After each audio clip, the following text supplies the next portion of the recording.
some voucher for a free checkup in Whitechapel. What is Nurse Crane up to? I really must find her.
No civilians allowed. It's illegal!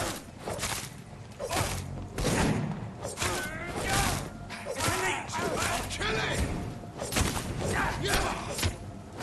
He's mine!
Whitechapel. This neighborhood is linked somehow to the kind Lady Ashbury's blackmail. First, let's find this Petrescu fellow.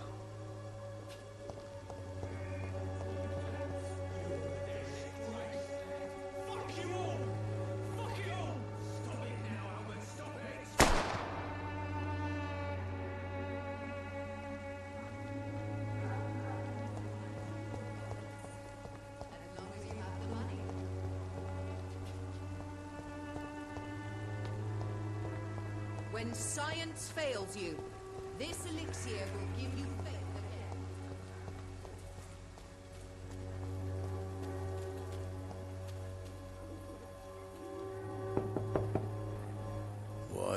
What do you want?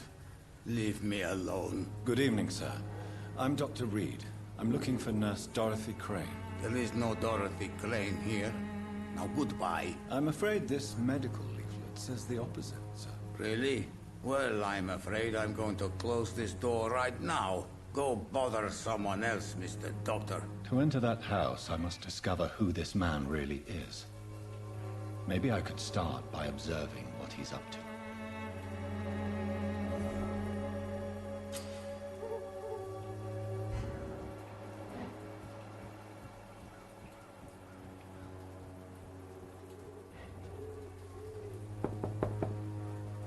I will return later.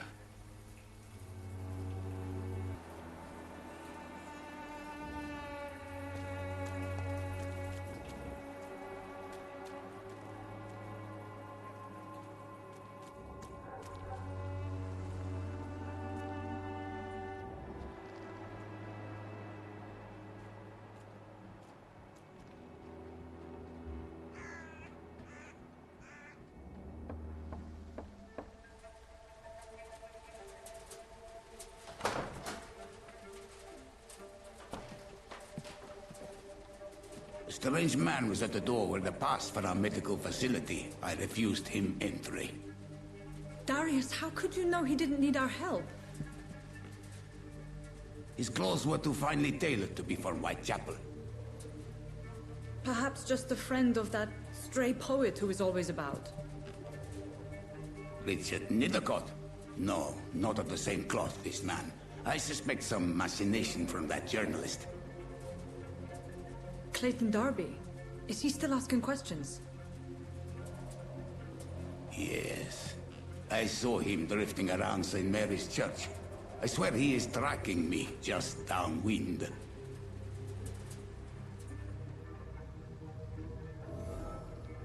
It's locked, all right. I must talk to that journalist or the poet. They must know about Darius. Nearby the church they just mentioned.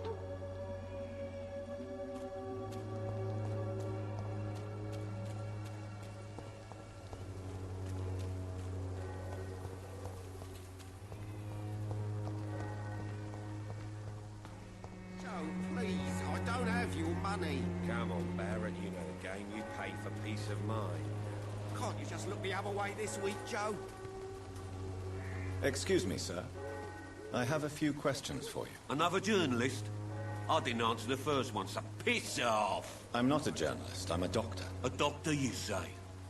It's quite a rare breed in this part of town. Really? But still, here I am. Dr. Jonathan Reed, at your service. I'm Joe Peterson to some, but Colossus Joe to most. And I don't remember asking for your service, sir. Have you heard of a nurse named Dorothy Crane? She's a colleague of mine, and is supposed to live around here. Dorothy Crane? Yeah, I know her. One of the few good souls who dare to help the sick around here. Could you please tell me more about her? She's a nice girl. Tries to help the migrants. I offered to give her a hand, but she said my reputation would attract too much attention.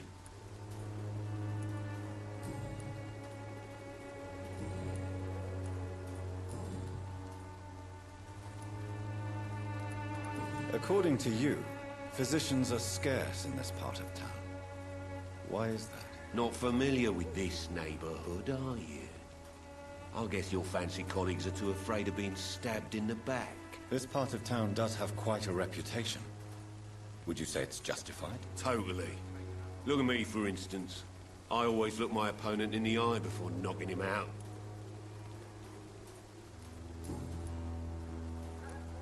Goodbye, Mr. Peterson.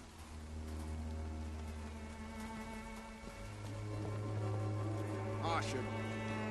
Fancy buying something, sir? You never lose your focus, do you? Have you heard of a nurse called Dorothy Crane? Nurse Crane? So the bitch really is a nurse, then? Always thought she was just some crafty foreigner, that one. Yes, she's a nurse, and quite a good one. What did she do to gain such notoriety? Dorothy Crane ain't even a real name. Something like Dorothea Craniu. Something like that. Came to England fleeing the war, I was told. That doesn't explain why she irritates you so much. Your precious Nurse Crane gives away medical supplies and prescriptions for free. I offered to sell it for a fair cut, but no. Miss Crane wanted to play the quiet saint.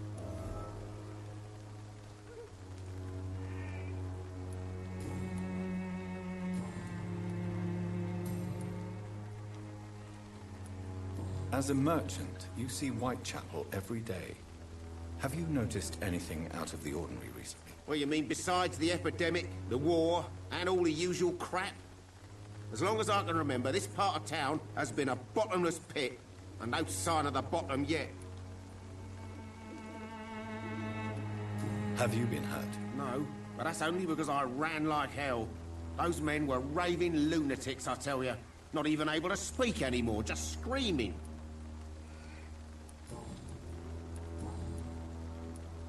Goodbye for now, Mr. Lewis.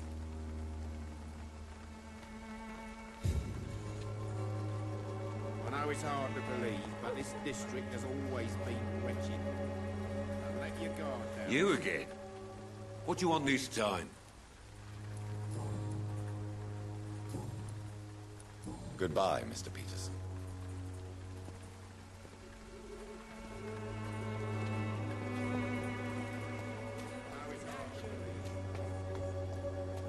The wars of men should not be your main concern. The disease upon us is not an accident of nature, but the punishment of a divine will. Excuse me, sir. Are you familiar with this part of town?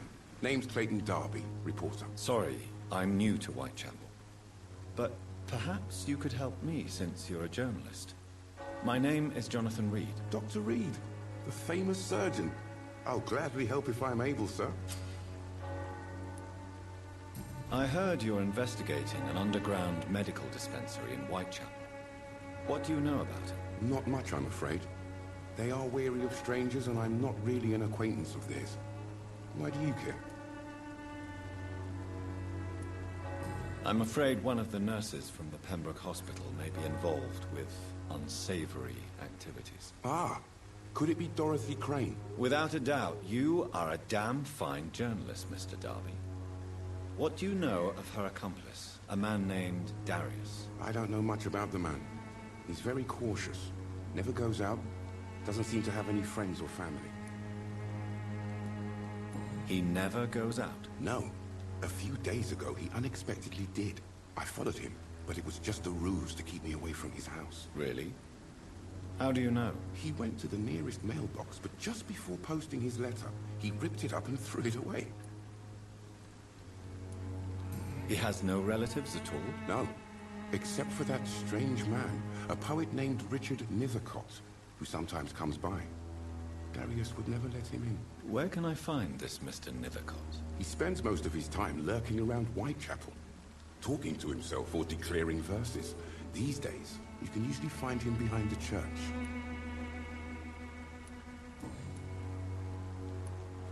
Goodbye, Mr. Darby. Farewell.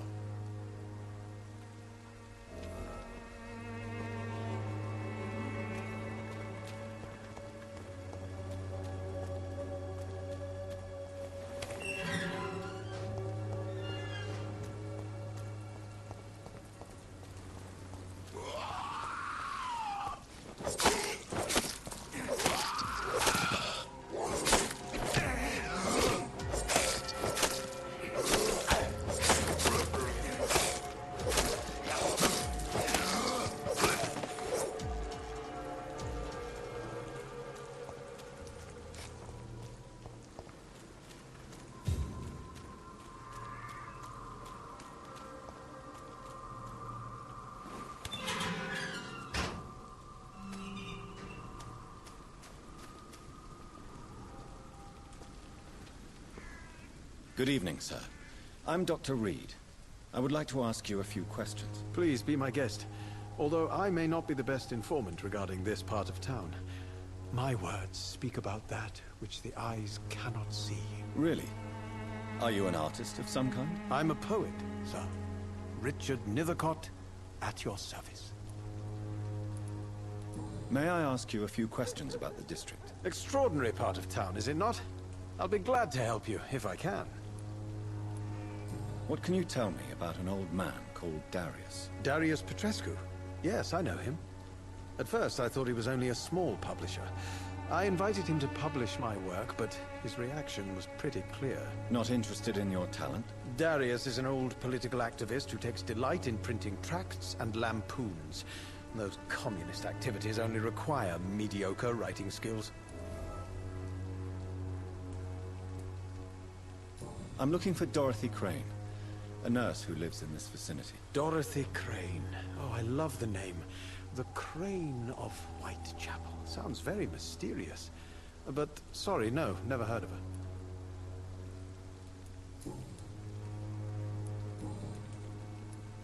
Tell me, Mr. Nethercott, why seek inspiration in Whitechapel? The place is not beautiful per se, but how to explain it? Stirring and challenging.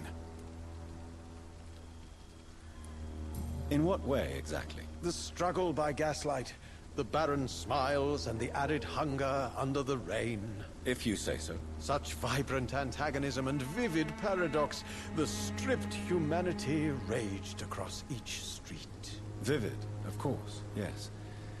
And what about the poignant distress? Oh yes, the poignant distress. You see what I mean, don't you? That's what I want to write about, and that's what Whitechapel is made of. Do you not think it a little morbid? On the contrary, sir. Whitechapel is full of life, full of beauty. Just like my dear muse, the wonderful Camellia. What can you tell me about Camellia? Not much, and that's the beauty of it. She can't speak, you know. She's a locked mystery who exhales kindness and sweetness. Perhaps you're just afraid to find out the truth about your muse. One day, perhaps, I'll ask her to come with me. But, will she still be my wild flower of Whitechapel if she moves uptown? And have you ever tried to learn more about her? Where she lives? How she survives? Whom she may know? Maybe I prefer she remains an enigma. Reality can be so dull, don't you think?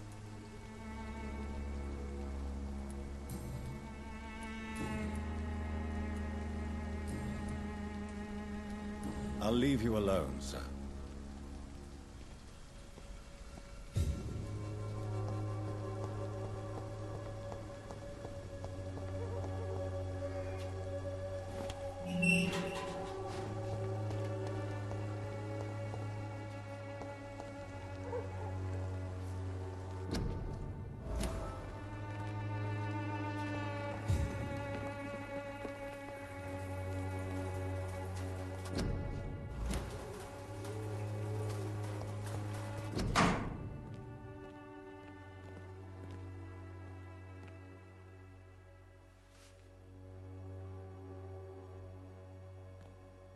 The content of Darius' letter to his children could give me more leverage to enter. Darius is a bit less of a mystery now. It should not be that difficult to incite him to let me in.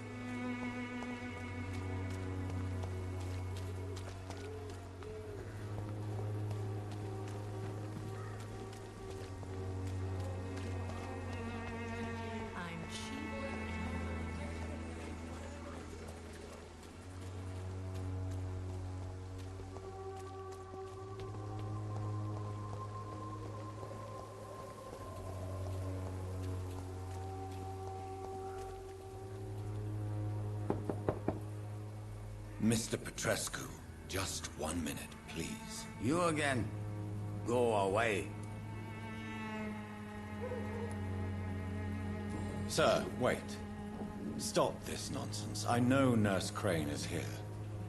Shall we speak man to man, you and I? All right. speak up. Don't you see we're on the same side? We fight to help the poor, sick, and abandoned. I'm nothing like you, Mr. Doctor. Yes, you are. You too believe in providing medical care without charge. You know what we have to sacrifice to make the world a better place. I have to admit your words have conviction. All right, I'll let you see Dorothea. Don't make me regret this, though.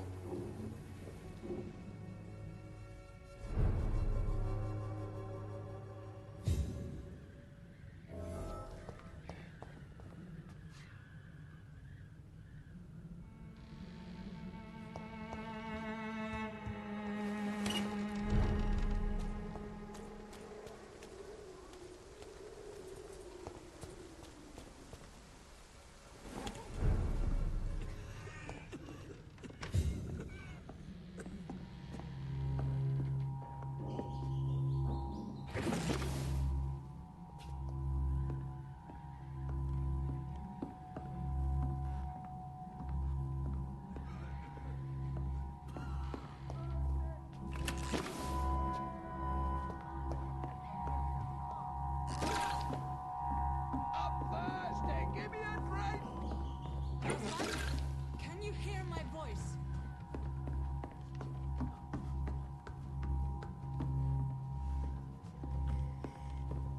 I need help! What do we have here, nurse? Patient Raz van Vasily. High fever running on 3 days. Complaints of dizziness, muscle aches, and head pain. Diagnosed with influenza. Treatment? Aspirin and salicin for the fever and discomfort. Liquids for dehydration, but he's having trouble keeping even water down. Thank you, nurse. Anything else I should know? He did lose consciousness this morning, but he's never had convulsions like these. He's not convulsing, he's choking. He's not getting any air. Scalpel! Hand me that scalpel! What can I do, Doctor?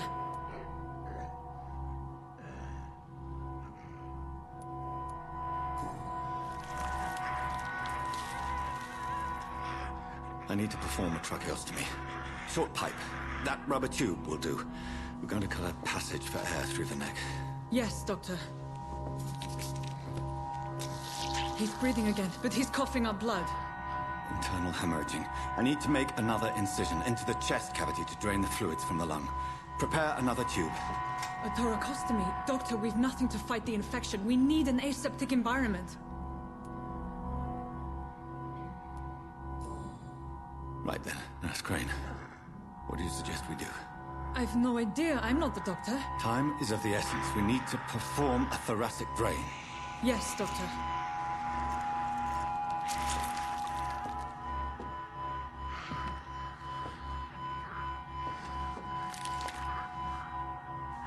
He's still bleeding, Doctor. I'm losing his pulse. The drain must have punctured the intercostal artery. There's too much blood. Are you all right, Doctor? I can't see.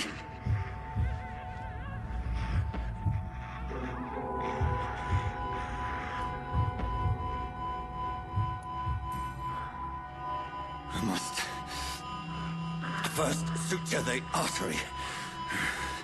Find the wound. The source of the blood. Needle and thread, Doctor. Good. The stitches are holding. How's he doing? We're losing him.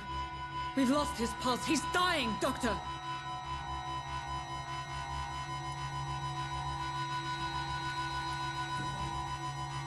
Cardiac massage, now. Cardiac... What? Are you making this up as you go along?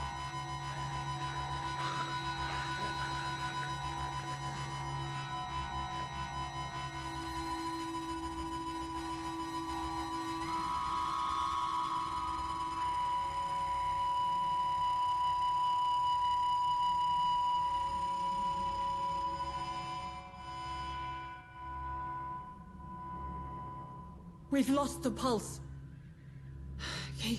He's gone, Doctor. Nurse, we did everything we could. Truly? Everything you could. Is that how you'll report this in your log? Is this how the war went? Piling up one poor corpse beside the next? This was not an influenza-induced seizure. I've never seen symptoms like these on the continent. Neither have I.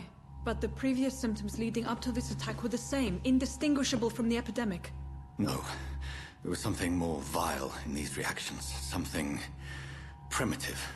There have been numerous reports of mental breakdowns caused by the fever that accompanies the flu itself, Doctor. Yes, but...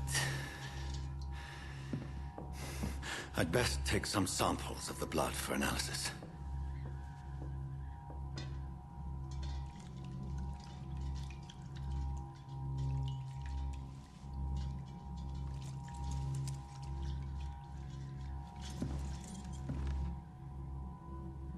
I doubt you're here to test my bedside manners.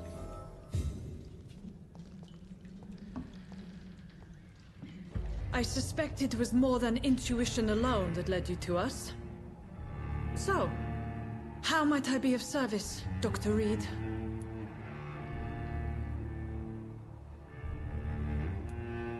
Your heart might be in the right place, but you can't carry on with this blackmail.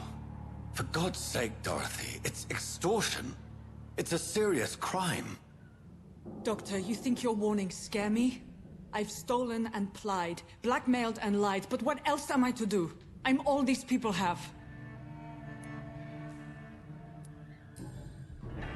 You've convinced me of the sincerity of your actions and their noble justifications.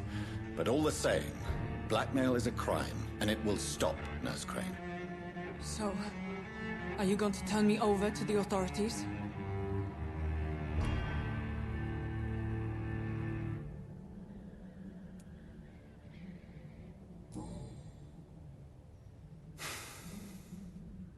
No.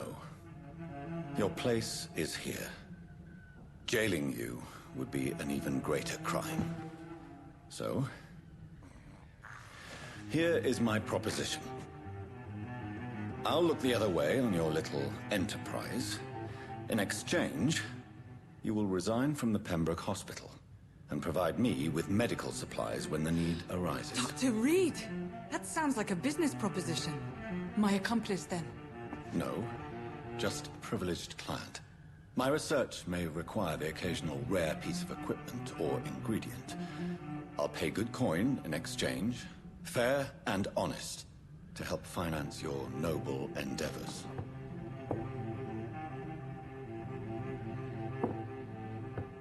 We have ourselves a deal, Doctor.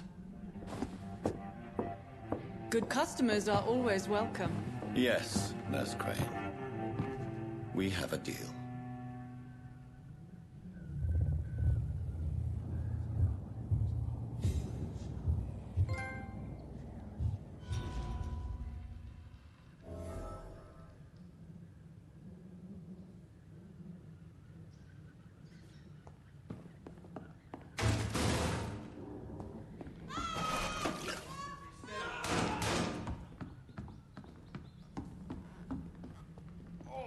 This one stinks already. Oh, see them fancy clothes? This one's a top. This one's mine.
Human blood.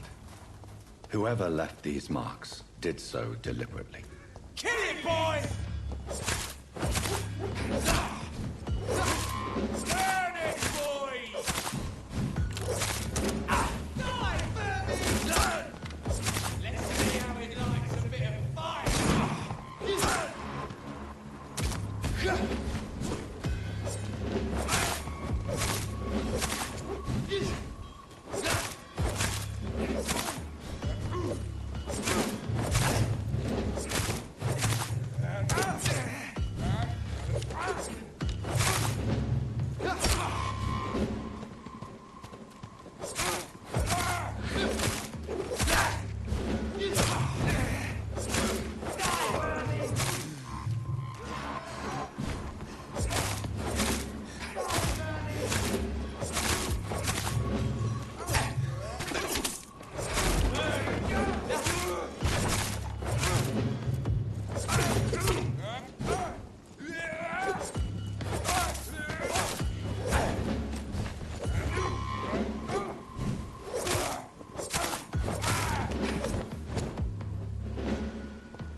Simpletons, these nurses. Bred with no respect. Your secrets to me, even the darkest thoughts in your heart.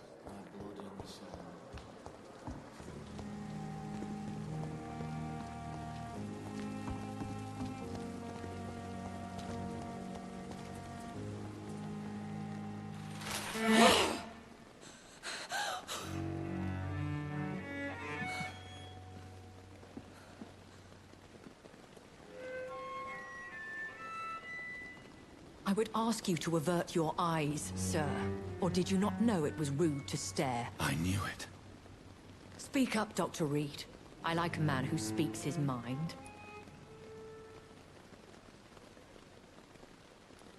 You killed him. He trusted you. And you killed him. Spare me your sarcasm, Jonathan. You are but newly born in this world.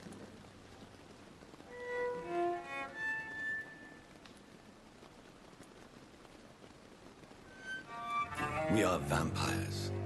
We live by leeching the blood from weaker prey. We are Darwin's next chapter.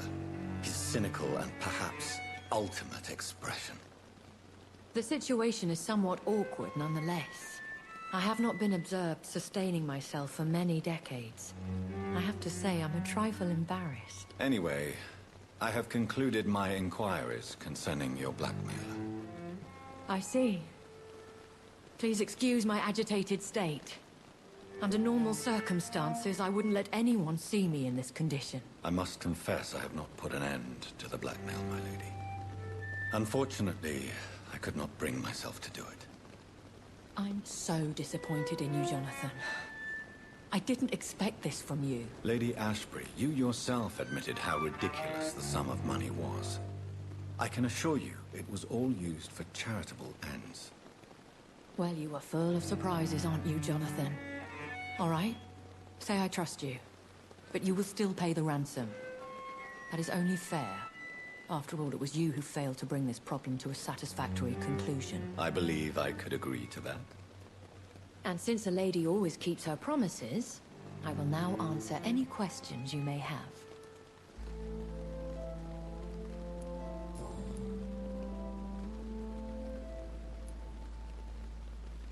Why does Dr. Swansea allow you to feed on the patients of the hospital?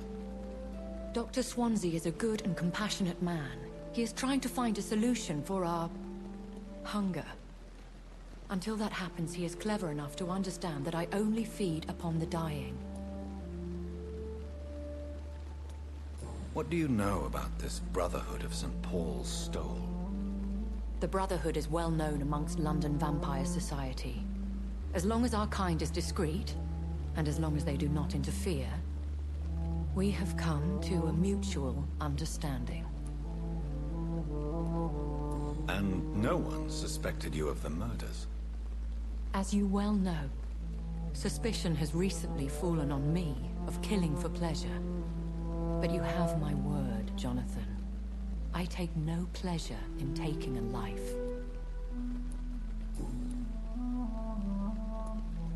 Why did you save me in the canning factory? I could hardly stand by and watch such a promising young blood as yourself be torn to shreds by some gutter scowl. What type of vampire is a Skull? Not a true vampire. The deformed offspring of lesser vampires.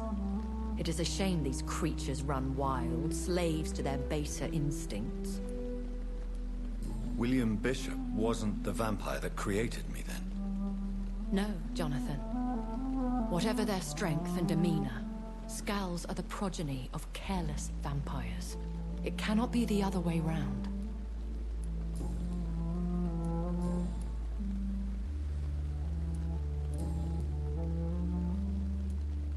I've been hearing a voice talking in my head. Is this some kind of insanity?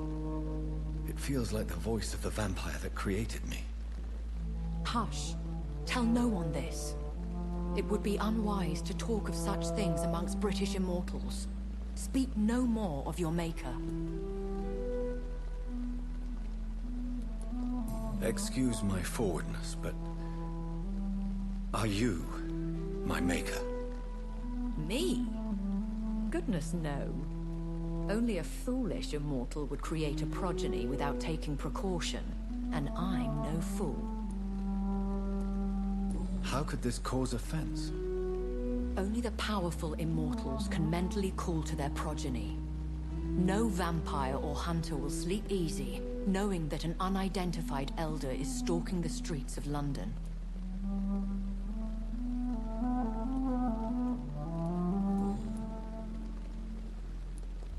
I don't understand. Why was I created and then left for dead? That is a question only the one who made you can answer. It's not normal practice. I doubt even if you find him, he will answer you, considering how cruelly he treated you. So me being a vampire could have been a mistake. I very much doubt it, Jonathan. Contrary to the legends, it is not as simple to make another vampire by just biting someone. I'd like to avoid creating another vampire by mistake anyway. Tell me, how is it done? The process is dangerous. It could even kill your potential progeny. If you did decide to sire an offspring, they must drink of your blood, Jonathan. A vampire? Is that what I am? What we are? Such a crude word, defined by penny dreadfuls and drunken hacks. No. You are now an Ekon, and that you shall remain. Are you an Ekon too? Yes, I am. We are the closest thing to what man refers to as vampires. Forget what you think you know about us.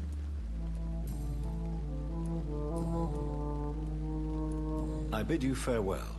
For now, my lady. I must quickly analyze the blood I took from Nurse Crane's patient.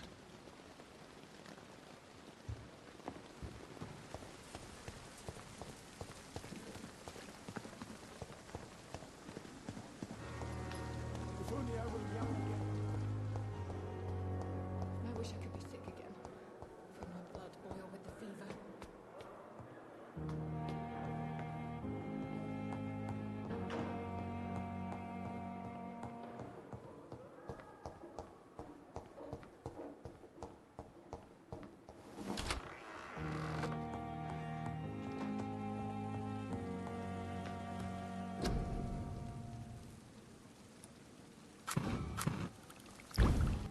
Razvan Vasily was infected by Spanish flu, but also has the highly unstable blood of the Scows. Is the London vampire epidemic transmitted through the flu? I should talk to Dr. Swansea about it.